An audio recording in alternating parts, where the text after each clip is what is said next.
بسم اللہ والسلام علی رسول اللہ۔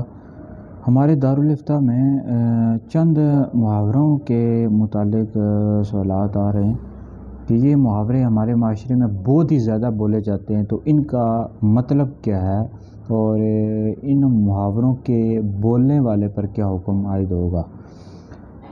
ایک محاورہ جیسے ہمارے معاشرے میں بہت زیادہ بولا جاتا ہے کہ اللہ رب العزت کے ہاں دیر ہے دیر نہیں۔ تو اس محاورے کا کیا مطلب ہے؟ اس کا مطلب یہ ہے کہ اللہ رب العزت سے جو کچھ بھی مانگا جائے اللہ رب العزت عطا فرماتا ہے۔ اگر بظاہر دنیا میں نہ بھی ملے تو اللہ رب العزت آخرت میں عطا فرمائے گا۔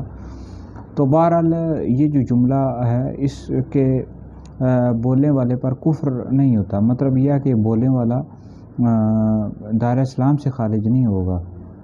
اور اسی طرح یہ جملہ بولا جاتا ہے کہ وہ تو اللہ میاں کی گائیں ہے۔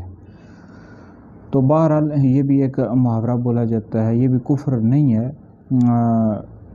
مطلب یہ ہوتا ہے کہ وہ بندہ یعنی بہت ہی زیادہ سادہ ہے۔ بعض بندے ہوتے ہیں نا بہت ہی سادہ طبیعت ہوتے ہیں، تو اس طرح کے جملے بول دیے جاتے ہیں، لیکن اللہ کے نام کے ساتھ میاں کا لفظ بولنا منع ہے۔ یہ نہیں بول سکتے اللہ میاں نہیں کہنا چاہیے، منع ہے۔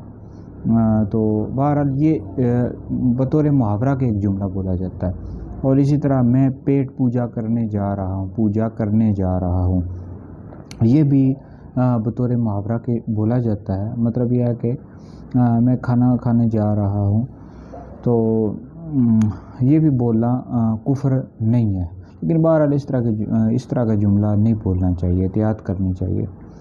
اور اس طرح یہ بھی جملہ بولا جاتا ہے، محاورہ بولا جاتا ہے کہ میرے تو فرشتوں کو بھی خبر نہیں۔ یہ بھی بطور محاورہ، یہ بھی کفر نہیں ہے۔